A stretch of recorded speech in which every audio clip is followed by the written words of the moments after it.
Raebareli Lok Sabha seat आजादी के बाद से देश की सबसे पुरानी कांग्रेस पार्टी का सबसे मजबूत किला। यूं कहे तो कांग्रेस पार्टी की पारंपरिक लोकसभा सीट, जिस सीट से देश की पूर्व पीएम इंदिरा गांधी, उनके पति फिरोज गांधी और बहू सोनिया गांधी ने दिल्ली के संसद तक का सफर तय किया। आज हालात ऐसे हैं कि सिर पर लोकसभा चुनाव है, देश भर में आदर्श आचार संहिता लागू है। 19 अप्रैल को पहले फेज की वोटिंग होनी है, लेकिन अभी तक कांग्रेस पार्टी रायबरेली सीट से अपने उम्मीदवार की घोषणा नहीं कर पाई है, जहां से कांग्रेस की दिग्गज नेता और पार्टी की सर्वेसर्वा सोनिया गांधी लगातार 4 बार से सांसद हैं। एक बार फिर रायबरेली चर्चा का केंद्र इसलिए भी बन गई है क्योंकि सोनिया गांधी ने लोकसभा चुनाव नहीं लड़ने का फैसला किया है और फिलहाल वो राजस्थान के रास्ते संसद की अपर हाउस यानी राज्यसभा का रुख कर चुकी हैं। लेकिन रायबरेली से उनके स्थान पर कौन चुनाव लड़ेगा, इसे लेकर फैसला नहीं हो पाया है और लोग इसे कांग्रेस की कमजोरी से जोड़कर देख रहे हैं।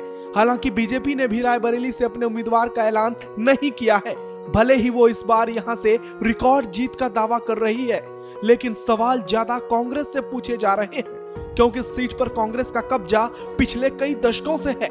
बीजेपी के नेता सीधे सोनिया पर निशाना साध रहे हैं और हमला करते हुए कह रहे हैं कि सोनिया हार के डर से रायबरेली की मैदान छोड़कर राज्यसभा चली गई। रायबरेली का होने के नाते मैं जानता हूं कि गांधी परिवार इररिलायबल पॉलिटिकल फैमिली है, जिसने जब अपना फायदा होते देखा नहीं तो अपने आप बोरिया बिस्तर बांध के चले गए। ऐसा इतिहास इनका है।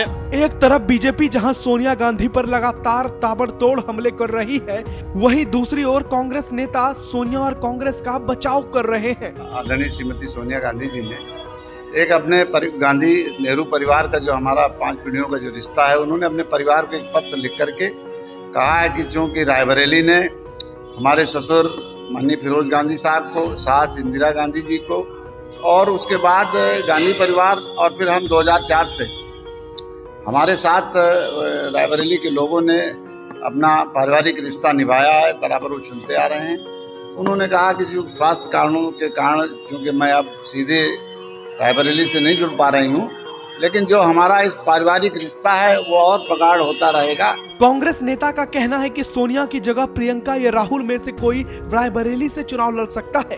हालांकि राहुल गांधी वायनाड से चुनाव लड़ने का फैसला कर चुके हैं। ऐसे में क्या वो दूसरी सीट से चुनाव लड़ेंगे, ये सवाल बड़ा है। ऐसा नहीं है और ना हम सबको ऐसी कोई जानकारी है। ये विरोधी कुछ भ्रामक प्रचार कर रहे हैं, इस तरह का कोई नहीं है। गांधी परिवार से यहाँ चुनाव लड़ेंगे, वो कोई भी हो सकता है, तो राहुल जी भी हो सकते हैं, प्रियंका जी भी हो सकती हैं, लेकिन निश्चित तौर पे गांधी परिवार यहाँ से चुनाव लड़ेगा। कई लोगों का कहना है कि कांग्रेस इस बार रायबरेली में जीत को लेकर आश्वस्त नहीं है और सोनिया के बराबर का कोई उम्मीदवार पार्टी के नजर नहीं आ रहा, इसलिए प्रत्याशी की घोषणा में देरी हो रही है। हालांकि कयास ये भी लगाए जा रहे हैं कि हो सकता है कि बीजेपी से बेटिकट हुए राहुल के भाई वरुण गांधी पर भी कांग्रेस रायबरेली सीट से दांव चल सकती है। हालांकि इसे लेकर ना ही वरुण और ना ही कांग्रेस की ओर से कोई इशारा मिला है, लेकिन कहते हैं सियासत में कुछ भी संभव है। ऐसे में कई बार कयास सही भी साबित हो जाता है। एक तरफ जहां कांग्रेस में उम्मीदवार पर माथापच्ची जारी है, वहीं दूसरी ओर बीजेपी में भी रायबरेली को लेकर कई नामों को लेकर कयास लगाए जा रहे हैं। इनमें सबसे प्रमुख नाम ऊंचाहाट से मौजूदा सपा विधायक मनोज पांडे का है, जिन्होंने हाल ही में राज्यसभा चुनाव के दौरान पार्टी से किनारा कर बीजेपी प्रत्याशी के पक्ष में वोट किया था। वहीं मंत्री दिनेश प्रताप सिंह, कुमार विश्वास और नुपुर शर्मा के नाम की भी चर्चा है। उम्मीदवार जो भी हो, दोनों ही पार्टियां से, लेकिन स्थानीय लोग आज भी रायबरेली में खुद को विकास से कोसों दूर देख रहे हैं और उनका कहना है कि इस चुनाव में भी उनके लिए मुद्दा उम्मीदवार नहीं बल्कि उनके जीवन से जुड़ी तमाम वो समस्या है जिनका सामना वो रोजमर्रा की जिंदगी में करते हैं।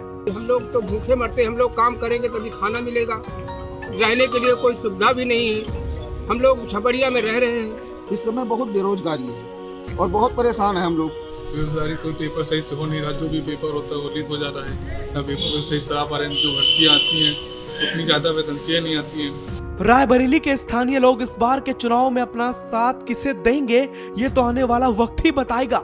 लेकिन एक बात तो तय है कि आगामी लोकसभा चुनाव में रायबरेली सीट प्रदेश के साथ साथ देश की भी एक दिलचस्प सीट होने वाली है और यहाँ के उम्मीदवार और नतीजे पर हर किसी की नजर होगी। ब्यूरो रिपोर्ट श्रेष्ठ यूपी। उत्तर प्रदेश की हर खबर से अपडेट रहने के लिए श्रेष्ठ यूपी को करें सब्सक्राइब, बेल आइकन दबाएं और देखते रहें श्रेष्ठ यूपी।